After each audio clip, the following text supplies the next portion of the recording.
Hello everyone, मैं भागीरथ प्रियार आप सभी का स्वागत करता हूं हमारे यूट्यूब वाली फैमिली शिवम क्लासेज में। आपको पता ही है, जैसा कि मैंने बताया था और आपने थंबनेल में देख लिया होगा कि हम एनसीईआरटी क्लास 10th के लिए जो साइंस की बुक है उसके जो चैप्टर थे, मैंने बोला था मैं रिवाइज करवाऊंगा। ऑफलाइन क्लास में करवाता हूँ तो वैसे ही वो ऑनलाइन क्लास वाला भी अभी मैंने शुरू किया है। तो अब हम आज है ना, एक सेकेंड चैप्टर है, एक्चुअली मेरे थर्ड चैप्टर है लेकिन मैं सेकेंड वीडियो डाल रहा हूँ इसका। तो चलो ये वीडियो शुरू करते हैं।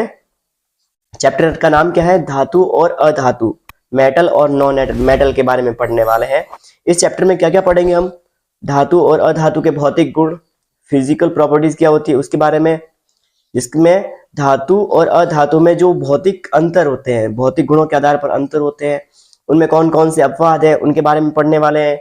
उसके साथ साथ में धातु होती है वो किस किस के साथ में कैसे रिएक्शन कर सकती है, जैसे पानी के साथ में कैसे रिएक्शन करती है, ऑक्सीजन के साथ में रिएक्शन कैसे करते हैं, यानी कि इस धातु को जलाने पे वो ऑक्सीजन के साथ में क्रिया करेगी तो कैसे करेगी, पानी के साथ में कैसे करेगी, एसिड यानी किसी भी अम्ल के साथ में क्रिया करती है तो कैसे करेगी, उसके साथ साथ में किसी लवण के साथ में कोई धातु है वो क्रिया करती है तो कैसे करेगी। और इसके साथ साथ में इसमें हम एक्वारेंज या विलेन के बारे में पढ़ने वाले हैं, ये बहुत इंपॉर्टेंट है। उसके साथ साथ में धातु है वो हकीकत में रिएक्शन, धातु या अधातु है वो रिएक्शन करती कैसे है, इसमें हम आयन बनना सीखेंगे कि आयन बनते कैसे हैं। उसके साथ साथ में आयनिक यौगिकों के बारे में सीखने वाले हैं। उसके साथ साथ में आयनिक यौगिकों के गुण धर्म पढ़ने वाले हैं। फिर सक्रियता श्रेणी देखेंगे और धातु का निष्कर्षण देखने वाले हैं। ये पार्ट सेकंड में आएगा, ये पार्ट फर्स्ट है। अभी इस वीडियो का पहला, इस चैप्टर का पहला पार्ट है लेकिन इस चैप्टर का सेकंड पार्ट है वो मैं दूसरी वीडियो में लेके आऊंगा, क्योंकि वरना वीडियो है वो लंबा हो जाएगा, ठीक है ना। चलो विदाउट वेस्ट एनी टाइम आज का चैप्टर ये शुरू करते हैं। चलो, भौतिक गुण के आधार पर है वो धातु और अधातु में क्या क्या अंतर होता है, भौतिक गुण के आधार पर देख रहे हैं। तो चमक, धातु होती है वो चमकदार होती है हमेशा, धातु होती है ना वो चमकदार होती है, और अधातु होती है ना वो चमकदार क्या होती है, नहीं होती है। धातु होती है वो चमकदार होती है लेकिन अधातु है वो चमकदार नहीं होती है। लेकिन इसमें भी है ना अपवाद है, आयोडीन। आयोडीन ऐसी अधातु है जो अधातु होते हुए भी वो क्या करती है, चमकदार होती है। ये है ना अपवाद आपको साथ साथ में याद रखने होंगे, क्योंकि अपवाद के बारे में क्वेश्चन पूछा जाता है, ठीक है। तो धातु होती है वो चमकदार होती है और अधातु होती है वो चमकदार नहीं होती है, लेकिन इसमें अपवाद कौन है, आयोडीन, याद रहेगा। उसके साथ साथ में धातु की कठोरता, धातु है वो कठोर होती है, धातु क्या होती है, कठोर होती है, लेकिन इनकी कठोरता होती है वो अलग अलग होती है। जैसे कि लोहा है वो ज्यादा कठोर होता है, लोहा एल्यूमिनियम ये कठोर ज्यादा होते हैं, लेकिन सोडियम है, पोटेशियम है, ये ऐसी धातु है, लिथियम है, ये ऐसी धातु है जिसको हम चाकू से भी काट सकते हैं, चाकू से क्या कर सकते हैं, इनको काट सकते हैं। ये बात भी याद रखनी है कि ऐसी कौन कौन सी धातुएं हैं जिसको हम चाकू से भी काट सकते हैं। सोडियम, पोटेशियम, लिथियम, ये सारी धातुएं हैं जिसको हम चाकू से काट सकते हैं। बाकी धातुएं होती है वो मैक्सिमम कठोर होती है, लेकिन ये धातु ऐसी होती है सोडियम, पोटेशियम, लिथियम जो कठोर नहीं होती है, सॉफ्ट होती है, मुलायम होती है। क्या होती है, मुलायम होती है, ठीक है ना। और अधातु, अधातु कठोर नहीं होती, वो भंगुर होती है। भंगुर का मतलब है कि अगर इसको हम हथौड़े से पीटे तो छोटे छोटे टुकड़ों के रूप में टूट जाएगी, तो ये क्या होती है, भंगुर होती है, ठीक है ना। जैसे कि कोयला, कोयले में क्या होता है, कार्बन होता है, और कार्बन, कोयले को जैसे ही हम पीटते हैं तो वो छोटे छोटे टुकड़ों में टूट जाता है। इसका मतलब है कि अधातु है वो क्या होती है, कठोर नहीं होती है, भंगुर होती है, ठीक है। उसके साथ साथ में तन्यता, तन्यता का मतलब है अगर किसी धातु को हम सिरों से पकड़कर खींचते हैं तो वो कितनी लंबी तार के रूप में बन सकती है।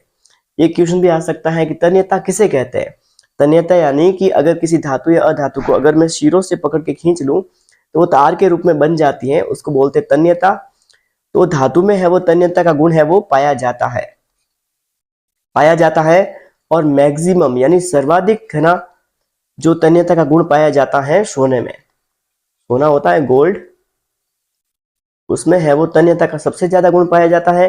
और ये क्वेश्चन भी पूछा जा सकता है कि ऐसी कौन सी धातु होती है जिसको खींचने पे है ना लगभग वो 2 किलोमीटर लंबा, 1 ग्राम से 2 किलोमीटर लंबा है वो तार बनाया जा सकता है। तो वो धातु कौन सी है? सोना है।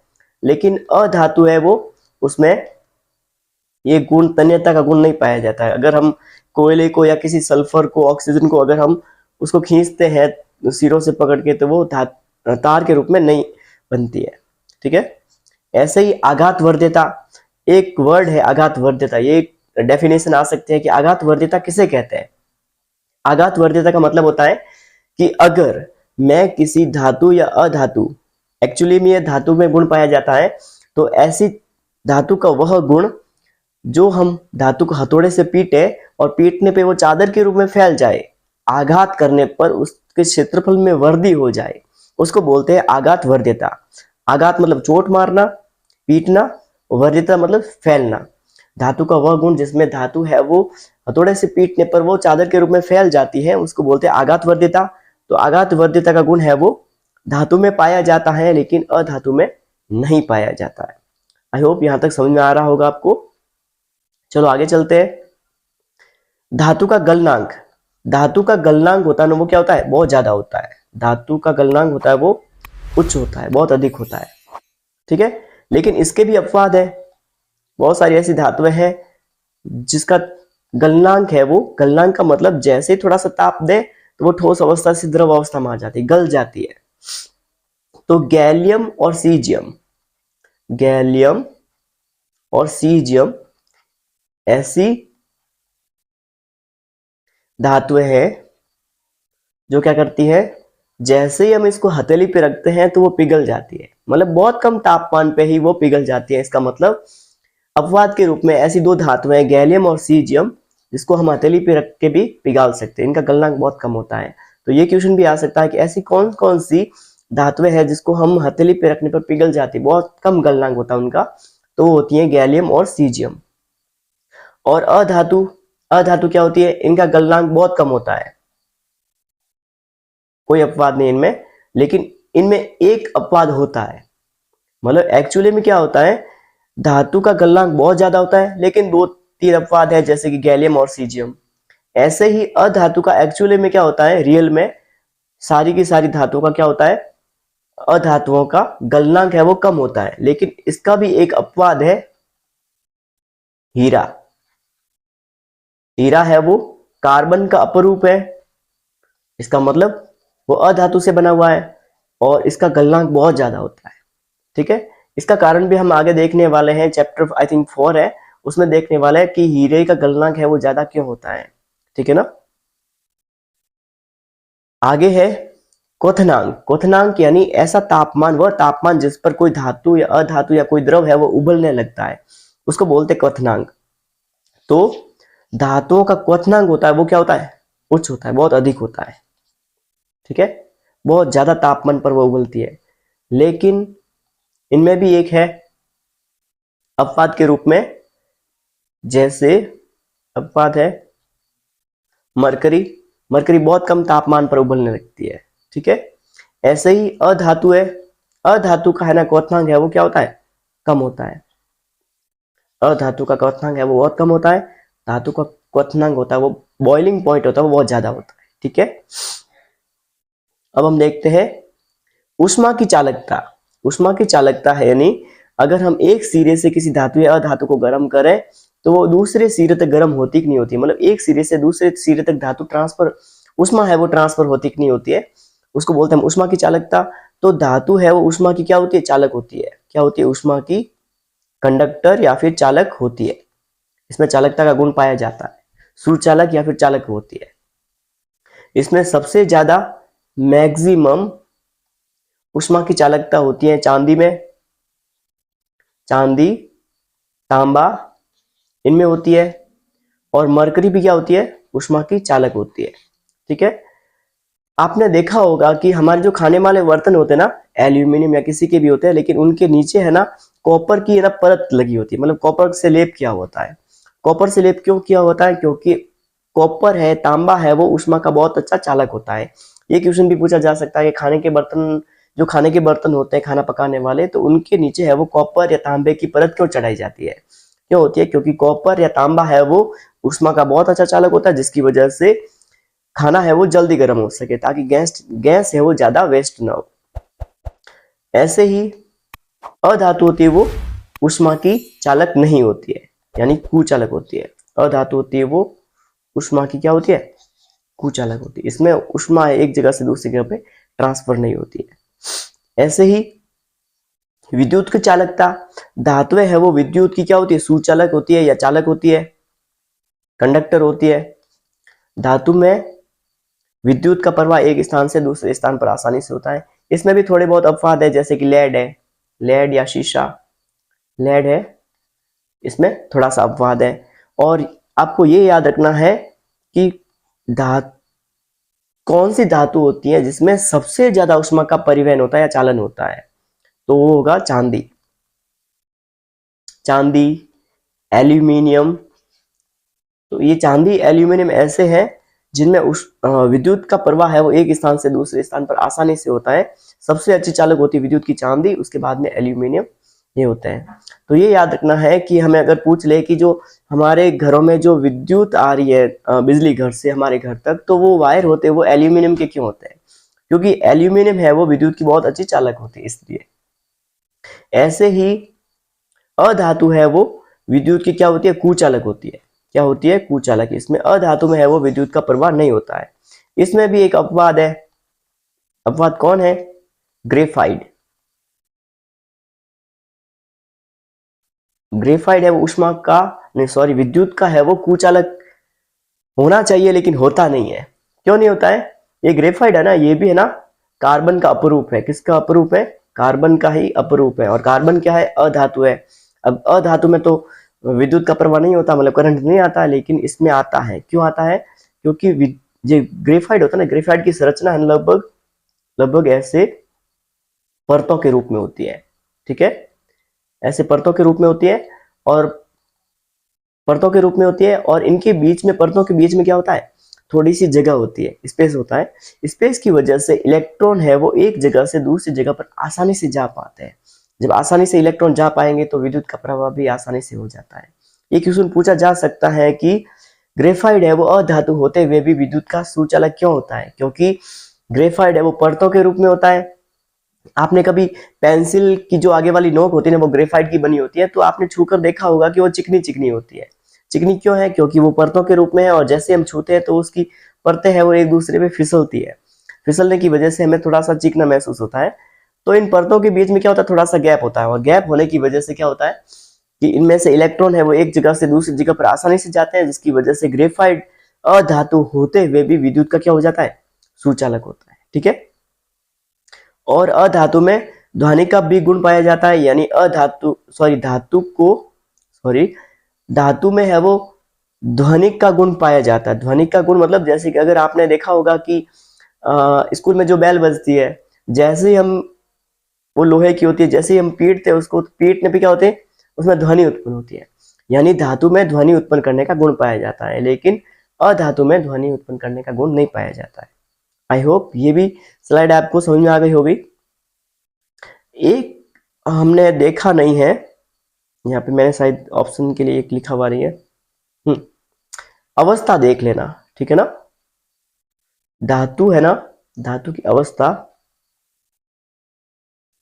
धातु है ना, या तो ठोस अवस्था में पाई जाती है या फिर द्रव अवस्था में पाई जाती है। ठोस अवस्था मैक्सिमम सारी की सारी ठोस अवस्था में होती है, लेकिन एक ऐसी धातु है मरकरी, जो कमरे के तापमान पर मरकरी या फिर पारा, जो कमरे के तापमान पर है वो द्रव अवस्था में पाई जाती है। ठीक है, मैंने ऑप्शन लिखा हुआ नहीं है यहाँ पे, लेकिन साथ में याद रखना ये इंपॉर्टेंट है, ठीक है ना। लेकिन अधातु है ना, वो है ना तीनों अवस्था में होता है। जैसे कि अधातु ठोस अवस्था में भी होती है, द्रव अवस्था में भी होती है, और गैस अवस्था में भी होती है। ठीक है। धातु में क्या क्या आते हैं? जैसे कि लोहा आ सकता है, लोहा, एल्यूमिनियम, कॉपर, तांबा, बहुत सारी धातुएं होती है। ऐसे ही अधातु में होता है, जैसे सल्फर है, नाइट्रोजन है, क्लोरीन, फ्लोरीन, ऑक्सीजन और कार्बन, ये सारे है वो अधातु होती है। तो क्वेश्चन ये इंपॉर्टेंट बनेगा कि ऐसी कौन सी अधातु है जो ठोस अवस्था में होती है। उस अधातु का नाम है आयोडीन। आयोडीन है वो ठोस अवस्था में होती है। एक अपवाद हमने आयोडीन के बारे में देखा था कि आयोडीन है वो चमकदार भी होती है। अधातु चमकदार नहीं होती लेकिन आयोडीन चमकदार होती है। उसके साथ साथ में आयोडीन है वो ठोस अवस्था में होती है। द्रव अवस्था वाली अधातु वो है ब्रोमीन। ये बहुत इंपॉर्टेंट है कि ऐसी कौन सी अधातु है जो द्रव अवस्था में पाई जाती है, वो है ब्रोमीन। बाकी गैस अवस्था में जैसे ऑक्सीजन है, नाइट्रोजन है ना, जैसे सल्फर डाइऑक्साइड वाली गैस है, तो ये सारी है वो फ्लोरीन, क्लोरीन, ब्रोमीन, ये सारी गैसें है वो अधातु है और साथ साथ में गैस अवस्था में भी है। ठीक है, चलो आगे चलते हैं। ये स्लाइड भी मैंने समझा दिया। अब हम देखने वाले हैं कि धातु है वो रिएक्शन किसी के साथ में कैसे करती है। जैसे धातु है वो ऑक्सीजन के साथ में रिएक्शन कैसे करती है। ऑक्सीजन के साथ में रिएक्शन करवाने का मतलब है कि हम धातु के क्या बना रहे हैं, धातु को जला रहे हैं, दहन कर रहे हैं। ऑक्सीजन के साथ में क्रिया करने का मतलब ही यही है कि उसको हम दहन करवा रहे हैं, जला रहे हैं। तो देखो, जैसे ही मैं धातु को जलाता हूं, जैसे मैंने मैग्नीशियम का मेरे पास में रिबन था, उसको मैंने जलाया। जलाने का मतलब ऑक्सीजन के साथ में क्रिया करवाई। जैसे ही मैंने जलाया तो बन गया मेरे पास में मैग्नीशियम ऑक्साइड। क्या बन गया? Magnesium oxide. तो धातु जब भी ऑक्सीजन के साथ में क्रिया करती है तो क्या बनाती है? धातु ऑक्साइड बनाती है। धातु जब भी ऑक्सीजन के साथ में क्रिया करती है तो क्या बनाती है? धातु ऑक्साइड बनाती है। ये धातु का ऑक्साइड ही बन गया है। ठीक है, क्या बनाती है? धातु ऑक्साइड बनाती है। और ये बात आपको याद रखनी है कि धातु ऑक्साइड की जो प्रकृति होती ना, प्रकृति यानी अम्लीय हो गई या क्षारीय होगी, तो धातु ऑक्साइड होते हमेशा क्षारीय प्रकृति के होते हैं। कैसे होते हैं? क्षारीय प्रकृति के होते हैं। जैसे कैल्शियम, कैल्शियम की मैंने क्रिया करवा दी ऑक्सीजन के साथ में तो बन गया कैल्शियम ऑक्साइड। तो कैल्शियम ऑक्साइड की प्रकृति भी कैसी होगी? क्षारीय होगी। ऐसे ही मैंने मान लो जिंक नहीं, मान लो मैंने ले लिया, मैंने सोडियम ले लिया। सोडियम लिया मैंने, सोडियम को मैंने जलाया। जलाते ही क्या बनेगा? सोडियम का ऑक्साइड बन जाएगा और इसकी प्रकृति कैसी होगी? क्षारीय होगी। तो ये बात आपको याद रखनी है कि धातु जब भी ऑक्सीजन के साथ में क्रिया करती है या दहन करते हैं, जलाते हैं, तो हमेशा धातु ऑक्साइड बनती है और धातु ऑक्साइड हमेशा क्षारीय प्रकृति के होते हैं। जबकि अधातु ऑक्साइड होते ना, अधातु ऑक्साइड होते हैं, वो हमेशा अम्लीय प्रकृति के होते हैं। ये भी साथ साथ में याद रख लेना। जैसे अधातु का ऑक्साइड, अधातु मान लो कार्बन है और इसको मैंने जला दिया ऑक्सीजन की उपस्थिति में तो कार्बन डाइऑक्साइड बन गई। तो कार्बन डाइऑक्साइड होती है ना, वो अम्लीय होती है। उसकी प्रकृति कैसी होती है? अम्लीय होती है। ऐसे ही मैंने मान लो सल्फर को जला दिया ऑक्सीजन की उपस्थिति में, सल्फर अधातु है और ऑक्सीजन की उपस्थिति में जलाया तो सल्फर डाइऑक्साइड बन गई। और सल्फर डाइऑक्साइड की प्रकृति भी कैसी होगी? अम्लीय होगी। यानी कि धातु को अगर मैं जलाता हूं ऑक्सीजन की उपस्थिति में तो धातु ऑक्साइड बनता है और धातु ऑक्साइड की प्रकृति हमेशा होती है क्षारीय। और अधातु को मैं अगर ऑक्सीजन की उपस्थिति में जलाता हूं, अधातु को ऑक्सीजन की उपस्थिति में जलाता हूं तो अधातु के ऑक्साइड बनते हैं जिसकी प्रकृति होती है अम्लीय। जैसे कार्बन अधातु है, इसको मैंने ऑक्सीजन की उपस्थिति में जलाया, जलाते ही जो कार्बन डाइऑक्साइड बनी और कार्बन डाइऑक्साइड अम्लीय प्रकृति की है। ऐसे ही मैंने सल्फर को जलाया ऑक्सीजन की उपस्थिति में, सल्फर डाइऑक्साइड बनी और इसकी प्रकृति भी कैसी है? अम्लीय है। आई होप यहाँ पर समझ में आ गया होगा आपको। ठीक है, अब हम देखते हैं उभयधर्मी ऑक्साइड। देखो, मैंने अभी क्या बताया है कि जो धातु के ऑक्साइड होते हैं, धातु के ऑक्साइड होते हैं, उसकी प्रकृति कैसी होती है? क्षारीय होती है, क्षारीय प्रकृति के होते हैं। ठीक है, अब हम देखने वाले हैं कि उभयधर्मी ऑक्साइड। उभयधर्मी ऑक्साइड ऐसे होते हैं जैसे जिंक और एल्यूमिनियम, इनके ऑक्साइड बनते हैं ना। जैसे जिंक ऑक्साइड है, जिंक को मैंने अगर मान लो ऑक्सीजन के साथ में क्रिया करवा दी तो क्या बनेगा? जिंक का ऑक्साइड बनेगा। क्या बनेगा? जिंक ऑक्साइड बनेगा। ऐसे ही मैंने मान लो एल्यूमिनियम की क्रिया करवा दी ऑक्सीजन की उपस्थिति में तो क्या बनेगा? एल्यूमिनियम ऑक्साइड बनेगा। तो ये दोनों है ना उभयधर्मी ऑक्साइड है। मैंने बताया धातु ऑक्साइड वो सारी प्रकृति के होते हैं, लेकिन जिंक ऑक्साइड और एल्यूमिनियम ऑक्साइड है वो कैसी प्रकृति के होते हैं? उभयधर्मी ऑक्साइड है। अब हमें समझना है कि उभयधर्मी ऑक्साइड का मतलब क्या है।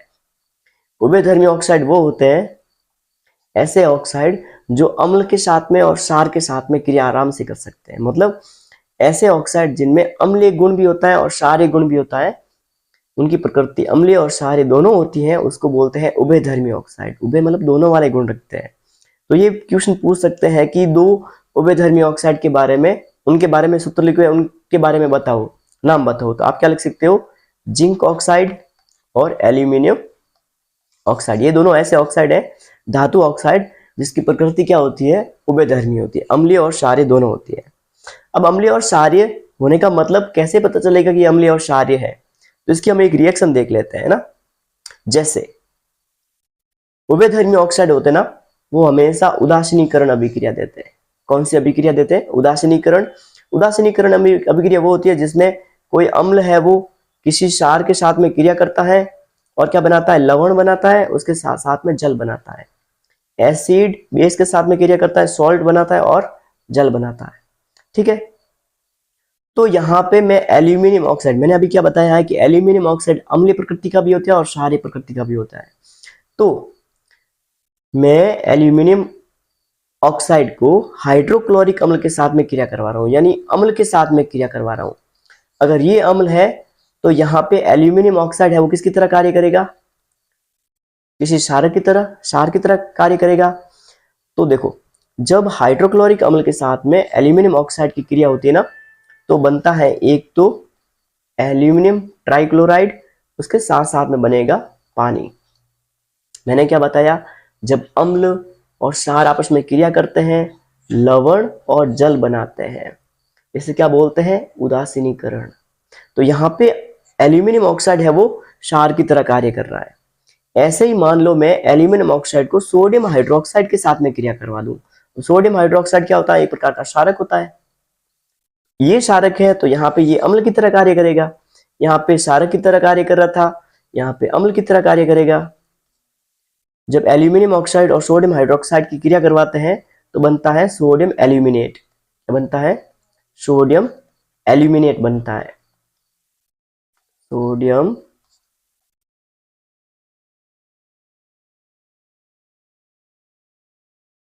सोडियम एल्यूमिनेट बन जाता है।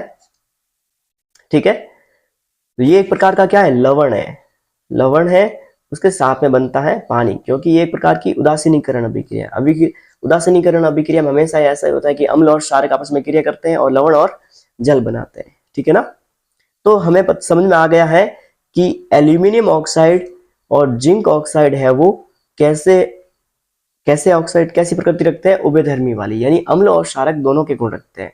जिंक ऑक्साइड नाम याद रखना है, और एल्यूमिनियम ऑक्साइड, ये दोनों ऐसे ऑक्साइड हैं जो अम्ल और क्षार दोनों के गुण रखते हैं। ठीक है, आई होप उभयधर्मी ऑक्साइड भी आपको समझ में आ गया होगा।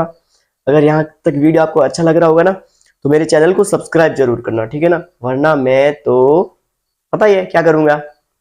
ठीक है, कर देना अगर ये कंटेंट अच्छा लग रहा है तो, बाकी अच्छा नहीं लगे तो कोई नहीं, मैं और कोशिश करूंगा अच्छा बनाने की। ठीक है, चलो अब हम देखते हैं धातु है वो जल के साथ में रिएक्शन कैसे करती है, धातु है वो पानी के साथ में रिएक्शन कैसे करती है। जैसे देखो, धातु है वो अगर पानी के साथ में क्रिया करती है तो बनाती है धातु ऑक्साइड बनाती है। क्या बनाती है, धातु ऑक्साइड। जैसे मान लो मेरे पास में था कैल्शियम, था कैल्शियम का टुकड़ा था, इसको मैंने डाल दिया पानी में। जैसे ही मैंने पानी में डाला, पानी में डाल तो ही वो बना देता है कैल्शियम ऑक्साइड, और साथ साथ में क्या बन जाती है, हाइड्रोजन गैस बन जाती है। क्या बनती है, हाइड्रोजन गैस बनती है। ठीक है, अब कैल्शियम ऑक्साइड को बताओ, मैंने पिछला वीडियो डाला था उसमें है ना, इसका नाम बताया था कैल्शियम ऑक्साइड। कैल्शियम ऑक्साइड को हमारी लोकल लैंग्वेज में क्या बोलते हैं, बिना बुझा हुआ चूना।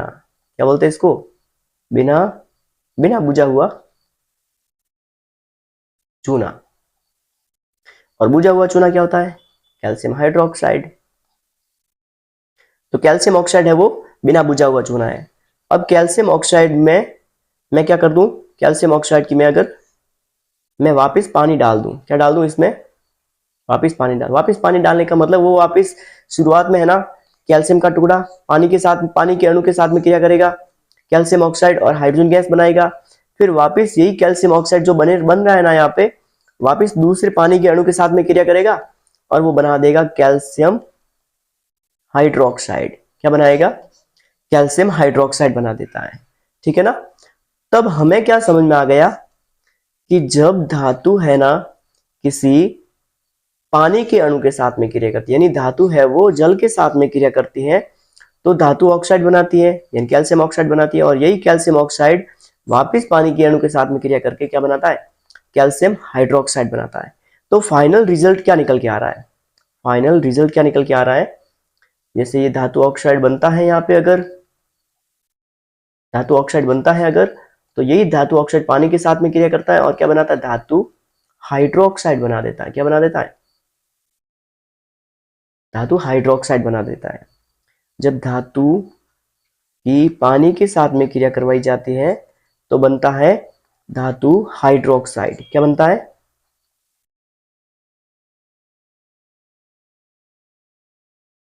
धातु हाइड्रोक्साइड बनता है, और हाइड्रोक्साइड के पीछे हमेशा OH माइनस होता है, ये याद रखना है ना। तो देखो एक और रिएक्शन देख लेते हैं। मान लो मेरे पास में है सोडियम का टुकड़ा था, इसको मैंने पानी में डाल दिया।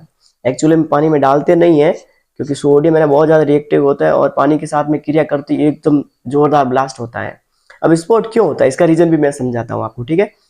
इसीलिए ये क्वेश्चन पूछते हैं कई बार कि सोडियम के टुकड़े को, पोटेशियम के टुकड़े को केरोसिन में छुपा के क्यों रखते हैं, केरोसिन में डुबा के क्यों रखते हैं, पानी में डुबा के क्यों नहीं रख सकते हैं।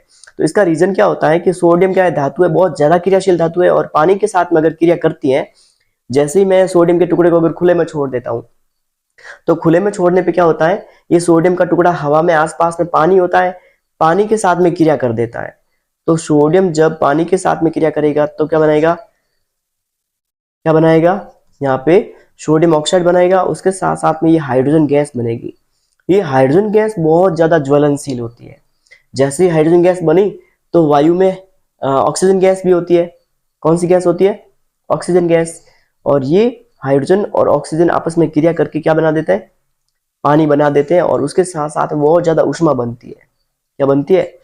ऊष्मा बनती है, जिसकी वजह से बहुत ज्यादा विस्फोट हो जाता है। इसलिए है ना सोडियम के टुकड़े को है ना किसमें डुबा के रखते हैं? केरोसिन में डुबा के रखते हैं। क्यों रखते हैं? अगर खुले में छोड़ देते हैं वो पानी के साथ में क्रिया कर देगी, और पानी के साथ में क्रिया करके बहुत ज्यादा ऊष्मा बनाएगी, जिसकी वजह से वहां पे विस्फोट हो जाता है।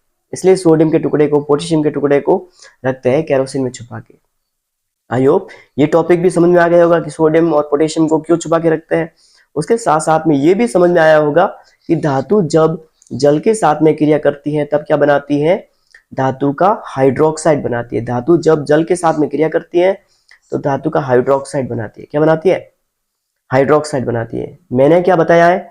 धातु जब ऑक्सीजन के साथ में क्रिया करती है तो बनाती है ऑक्साइड, धातु का ऑक्साइड बनता है।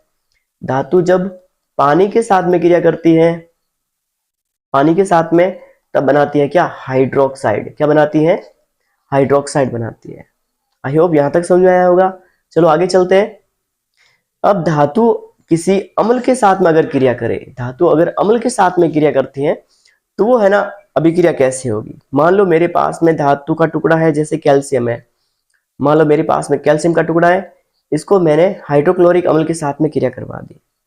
हाइड्रोक्लोरिक अम्ल के साथ में क्रिया करवाई, कैल्शियम और ज्यादा क्रियाशील है हाइड्रोजन से, इसका मतलब हाइड्रोजन है वो विस्थापित हो जाएगा, तो बनेगा कैल्शियम क्लोराइड और हाइड्रोजन गैस बनेगी।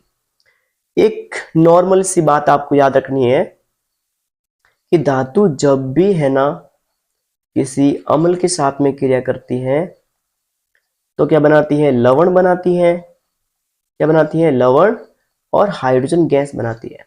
क्या बनाती है? लवण और हाइड्रोजन गैस बनाती है।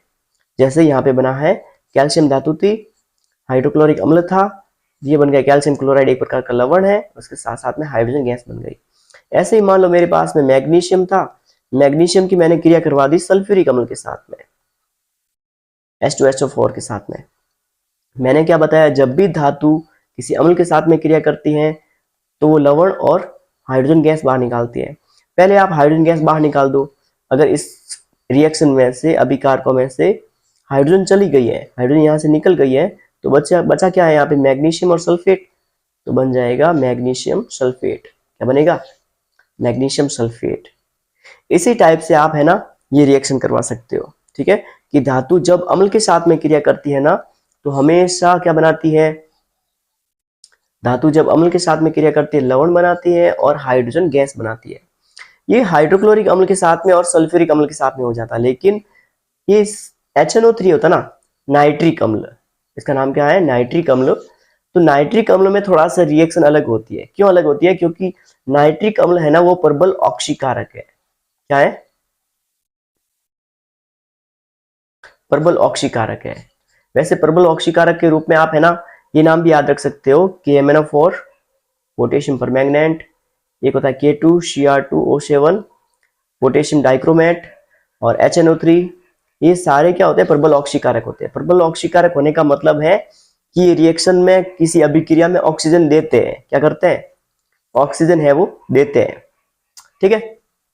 तो देखो, अगर मान लो मैंने किसी धातु के साथ में HNO3 यानी नाइट्रिक अम्ल के साथ में अगर मैंने क्रिया करवा दी, क्रिया करवाने पे क्या होगा, जैसे मैं ले लेता हूँ, किसको ले लेता हूँ मैं यहाँ पे, एल्यूमिनियम ले लेता हूँ। किसको ले लेता हूँ? एल्यूमिनियम। एल्यूमिनियम की अगर मैंने सांद्र HNO3 के साथ में क्रिया करवा दी, मान लो नाइट्रिक अम्ल के साथ में क्रिया करवा दी, तो बनेगा क्या? मैंने अभी क्या बताया, धातु है वो अम्ल के साथ में क्रिया करके हमेशा क्या बनाती है, एक तो लवण बनाती है। क्या बनाती है? लवण बनाती है और हाइड्रोजन गैस बनाती है। लवण भी बनाती है। लवण क्या बनेगा यहाँ पे? एल्यूमिनियम और नाइट्रेट। क्या बनेगा यहाँ पे? एल्यूमिनियम नाइट्रेट बनेगा, ठीक है।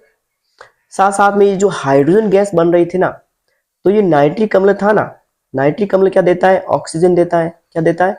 ऑक्सीजन। तो ये ऑक्सीजन है इसी हाइड्रोजन गैस के साथ में क्रिया करेगा और क्रिया करके क्या बना देगा? नया उत्पाद बना देगा, पानी बना देगा। क्या बना देगा? पानी बना देगा। उसके साथ साथ में ये नाइट्रिक अम्ल खुद था ना, एक तो ऑक्सीजन दे दिया बाहर, ऑक्सीजन किसके साथ में जुड़ गया? हाइड्रोजन के साथ में, और जिसकी वजह से पानी बन गया। और ये नाइट्रिक अम्ल है ना, खुद है ना नाइट्रोजन अम्ल में नाइट्रोजन डाइऑक्साइड में टूट सकता है या फिर नाइट्रस ऑक्साइड में टूट सकता है। तो रिएक्शन क्या बन रही है यहाँ पे?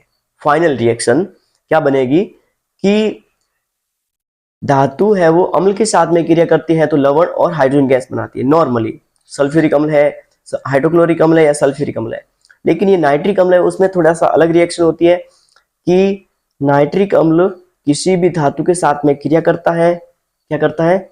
नाइट्रिक अम्ल किसी भी धातु के साथ में अगर क्रिया करता है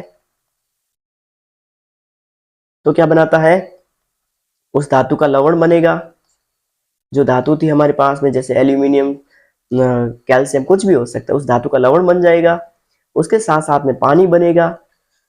बननी तो हाइड्रोजन गैस थी, लेकिन इस नाइट्रिक अम्ल ने ऑक्सीजन दे दिया जिसकी वजह से पानी बन गया। उसके साथ साथ में ये गैसें बन सकती है, जैसे नाइट्रोजन डाइऑक्साइड बन सकती है या फिर नाइट्रस ऑक्साइड बन सकती है, जिसको हम हंसाने वाली गैस भी कहते हैं, लाफिंग गैस कहते हैं इसको, है ना। चलो, आई होप यहां तक समझ में आ गया होगा आपको।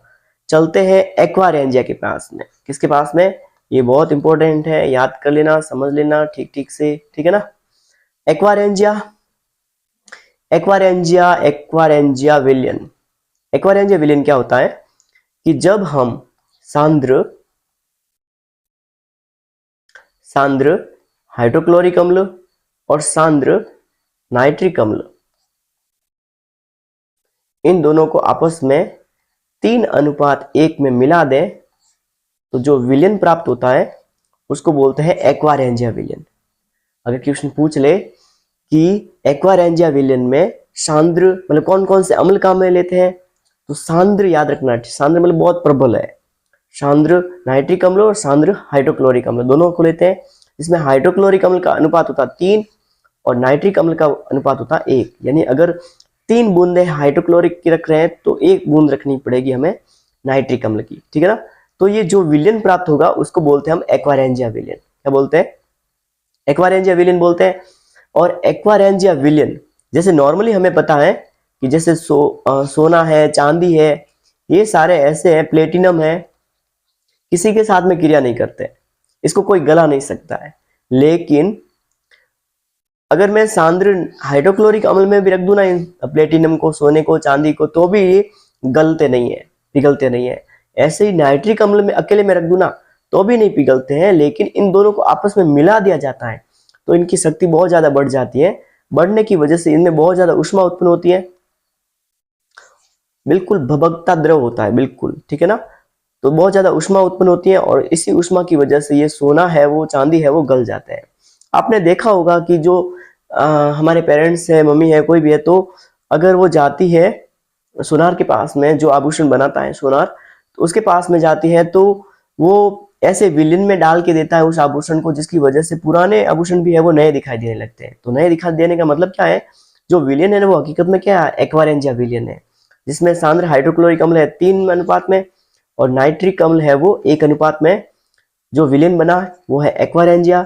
अगर इसमें डाला जाता है किसी भी आभूषण को तो उसकी जो परत होती है ऊपर वाली हट जाती है और एक्चुअली में वो होता है क्या, गल जाता है थोड़ा सा, ठीक है ना। चलो आगे चलते हैं। अब है वो धातु है वो किसी अन्य धातु के लवण के साथ में कैसे क्रिया करती है।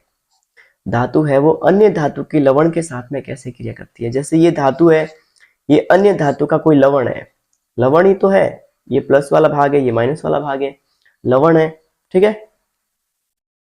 लवण हमें पता है ना हमेशा किससे बनता है, एसिड और बेस से, यानी अम्ल और क्षारक की क्रिया से हमेशा लवण बनते हैं, पता है।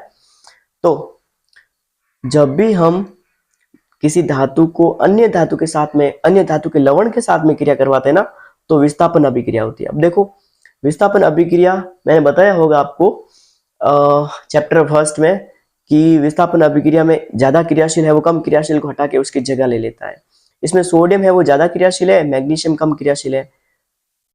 कैसे पता चला मुझे, सक्रियता श्रेणी से। सक्रियता श्रेणी हमें आगे चैप्टर 4 में देखने वाले हैं कि सबसे प्रकृति में जितने भी धातु पाए जाते हैं उसमें सबसे ज्यादा सक्रिय होता है, एक्टिव कौन सा होता है, क्रियाशील होता है, वो पोटेशियम होता है। उसके बाद में होता है sodium, potassium, sodium, magnesium, aluminium, फिर होता है जिंक, उसके बाद में होता है आयरन, उसके बाद में लेड, शीशा, उसके बाद में हाइड्रोजन, उसके बाद में कॉपर, मरकरी, चांदी और सोना। ये सारी है वो धातु की क्रियाशीलता का क्रम है। मतलब ऊपर वाली है ना धातु है बहुत ज्यादा क्रियाशील होती है और नीचे वाली धातु है वो बहुत कम क्रियाशील होती है। जैसे सोना है, चांदी है, मरकरी है, कॉपर है, हाइड्रोजन है, वो कम क्रियाशील होते हैं। और ऊपर वाली धातु है वो विस्थापन अभिक्रिया में नीचे वाली धातु को हटा के उसकी जगह ले सकती है। जैसे मैग्नीशियम है, मैग्नीशियम है वो नीचे आता है, सोडियम है वो ऊपर आता है, यानी सोडियम ज्यादा क्रियाशील है, मैग्नीशियम कम क्रियाशील है, और ज्यादा क्रियाशील है वो कम क्रियाशील को हटा के उसकी जगह लेता है।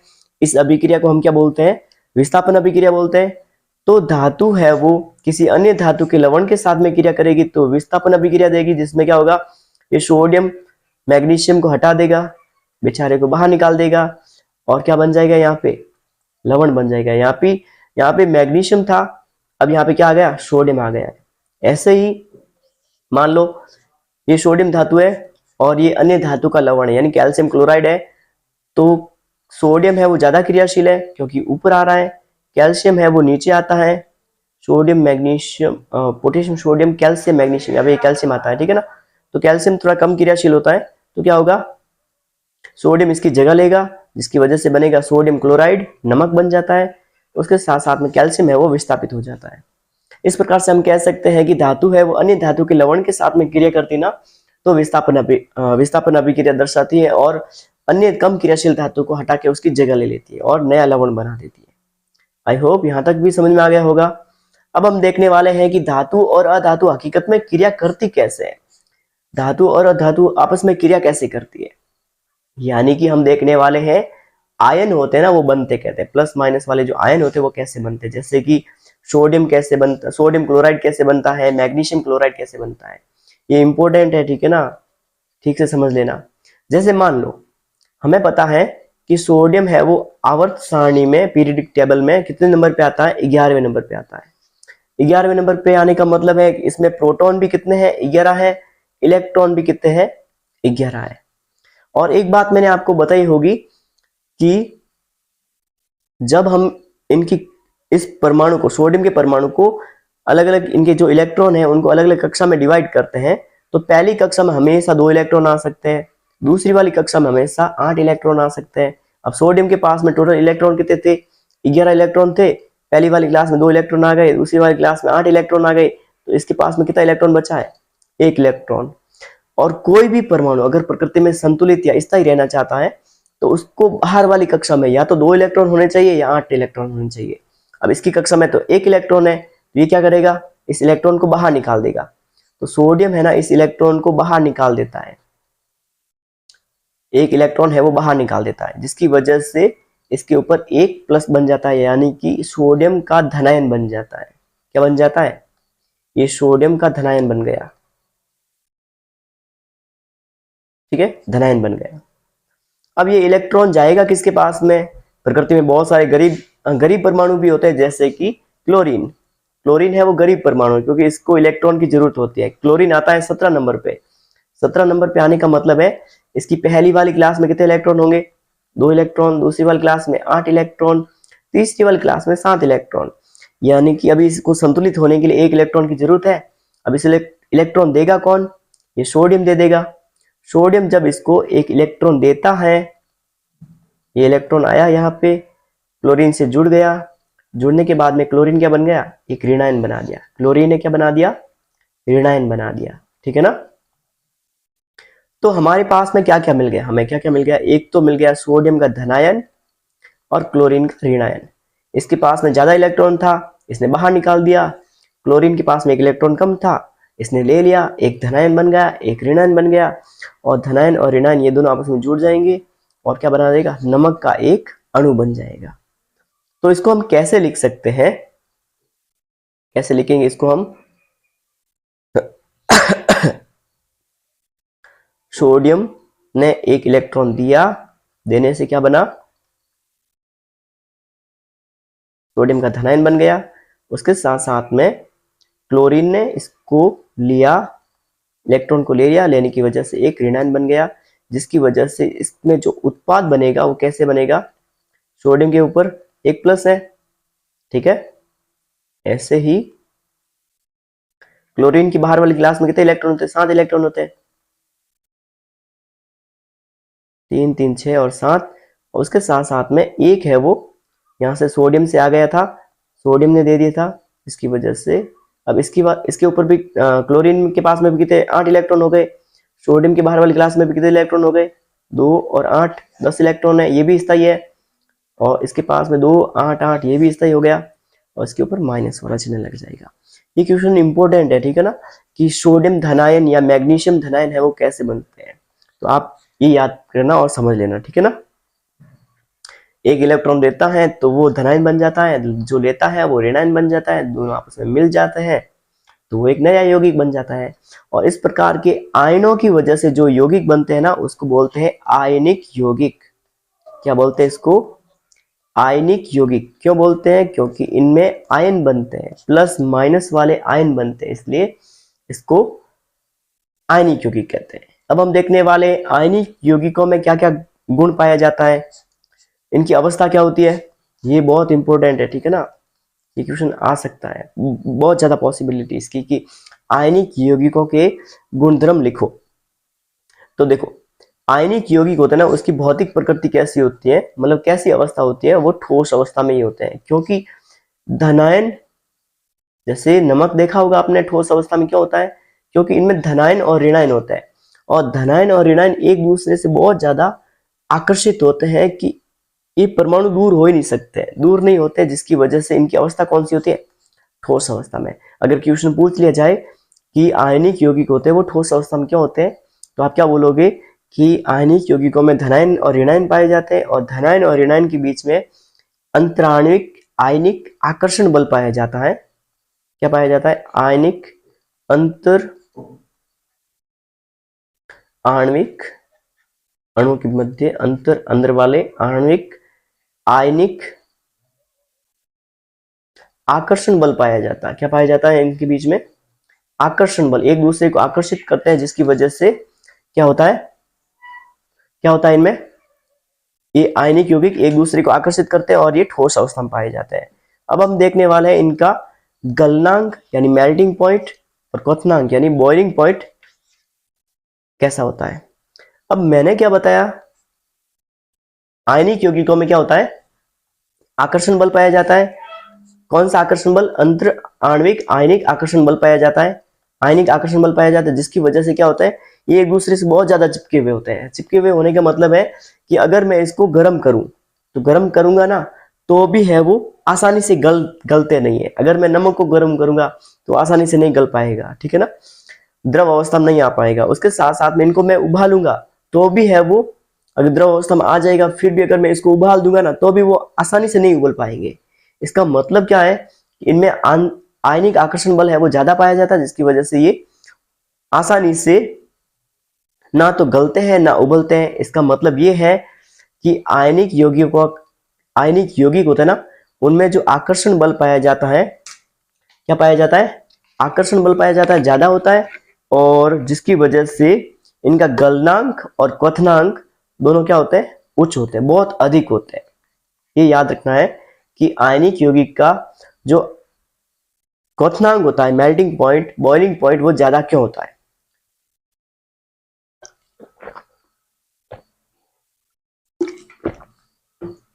आई होप यहां तक आपको समझ में आया होगा। ये क्वेश्चन बन सकता है कि आयनिक यौगिक का जो मेल्टिंग पॉइंट, बॉइलिंग पॉइंट होता है, ज्यादा क्यों होता है, क्योंकि इनमें आयनिक आकर्षण बल पाया जाता है, जिसकी वजह से ये एक दूसरे से चिपके हुए होते हैं, जिसकी वजह से अगर इनको गर्म किया जाता है तो आसानी से ना उबलते हैं ना ही वो गलते हैं, जिसकी वजह से इनका जो मेल्टिंग पॉइंट, बॉइलिंग पॉइंट बहुत ज्यादा होता है। उसके साथ साथ में इनकी घुलनशीलता, आयनिक यौगिक होते हैं ना, वो केवल ऐसे ही विलायकों में, जो घोलते हैं उसको विलायक बोलते हैं, तो ऐसे ही विलायकों में घुलेंगे जो ध्रुवीय होते हैं। ध्रुवीय मतलब जिसके ऊपर प्लस माइनस होता है, उनमें ही घुल पाता है। तो आयनिक यौगिक होते हैं वो, आयनिक यौगिक है वो जल में विलय हो जाते हैं। किसमें विलय हो सकते हैं? जल में। क्योंकि जल में क्या होता है, आयनिक मतलब इनके ऊपर क्या पाया जाता है, प्लस माइनस पाया जा सकता है आयन के रूप में, H प्लस OH माइनस। तो ध्रुवीय विलायक इसको क्या बोलते हैं, ध्रुवीय विलायक बोलते हैं। तो आयनिक यौगिक ध्रुवीय विलायक होते हैं ना, उनमें तो घुलनशील होते हैं, और अध्रुवीय जैसे कि पेट्रोल है, केरोसिन है, बेंजीन है, इनमें है वो घुलनशील नहीं होते, क्योंकि ये अध्रुवीय होते हैं, क्योंकि इनके ऊपर प्लस माइनस नहीं होता है, ठीक है ना। क्योंकि आयनिक यौगिक उन्हीं के साथ में घुल सकते हैं जो खुद एक आयनिक यौगिक के रूप में है, जैसे कि पानी हो सकता है, वैसे ध्रुवीय विलायकों में घुलनशील होते हैं। अब हम देखने वाले हैं आयनिक यौगिक की विद्युत चालकता। आयनिक यौगिक है वो विद्युत का चालन कर पाते हैं, नहीं कर पाते हैं। ये बहुत इंपॉर्टेंट बात बताने वाला हूं मैं आपको कि आयनिक यौगिक होते हैं ना, वो गलित अवस्था में विद्युत का चालन करते हैं। कौन सी अवस्था में? गलित अवस्था में। यानी कि अगर मेरे पास में ठोस अवस्था में अगर नमक है, अगर मैं उसमें विद्युत का प्रवाह करना शुरू करूंगा, तो इलेक्ट्रॉन है वो एक जगह से दूसरी जगह पर नहीं जा पाएंगे, क्योंकि उनमें बहुत प्रबल आकर्षण बल पाया जाता है, जिसकी वजह से इलेक्ट्रॉन एक जगह से दूसरी जगह पर जा ही नहीं पाते, ठीक है। तो ये ठोस अवस्था में विद्युत का चालन नहीं करते हैं। लेकिन अगर इनको गला दिया जाए, गला देने का मतलब या तो पिघाल दें या फिर इसको पानी में घोल दिया जाए। जैसे ही गलित अवस्था में डालते हैं तो आयन है वो, जैसे कि मेरे पास में मान लो नमक था, नमक अगर ठोस अवस्था में था, इसमें मैंने विद्युत प्रवाह करना शुरू किया तो विद्युत प्रवाह नहीं होगा। लेकिन अगर मैंने इसको गलित अवस्था में लेके आ गया, गलित अवस्था में लाने का मतलब मैंने पानी में घोल दिया, जैसे ही पानी में घोला तो ये अपने अपने आयनों के रूप में टूट जाएगा, अलग अलग हो जाएंगे आयन दोनों प्लस माइनस वाले। तो जैसे ही प्लस माइनस के रूप में आयन अलग होंगे तो इसमें है वो विद्युत का प्रवाह होना शुरू हो जाएगा, ठीक है ना। ये पूरा टॉपिक अभी मैंने जो समझाया ना, इस स्लाइड को आप इंपॉर्टेंट लगा देना और आराम से आप इसको उतार सकते हो, ठीक है। तो ये बहुत इंपॉर्टेंट था कि इसकी प्रकृति कैसी होती है, गलनांक और क्वथनांक ज्यादा क्यों होता है, घुलनशीलता, पानी में घुलते हैं तो क्यों घुलते हैं, उसके साथ साथ में ये विद्युत की चालकता दर्शाते हैं, ठोस अवस्था में क्यों नहीं दर्शाते और द्रव अवस्था में क्यों दर्शा सकते हैं, ठीक है। आई होप यहां तक समझ आया होगा। चलो ये वीडियो यहीं पे खत्म करते हैं। ये मैंने पार्ट फर्स्ट करवाया था, ये पार्ट फर्स्ट, आई होप यहां तक समझ आया होगा। सेकेंड पार्ट में लेके आऊंगा तो उसमें आपको ये चैप्टर पूरा हो जाएगा। So thank you for everything, और मुझे खूब सारा प्यार करने के लिए और मुझे हर बात सपोर्ट करने के लिए। चलो थैंक यू, नेक्स्ट वीडियो में मिलते हैं, ओके।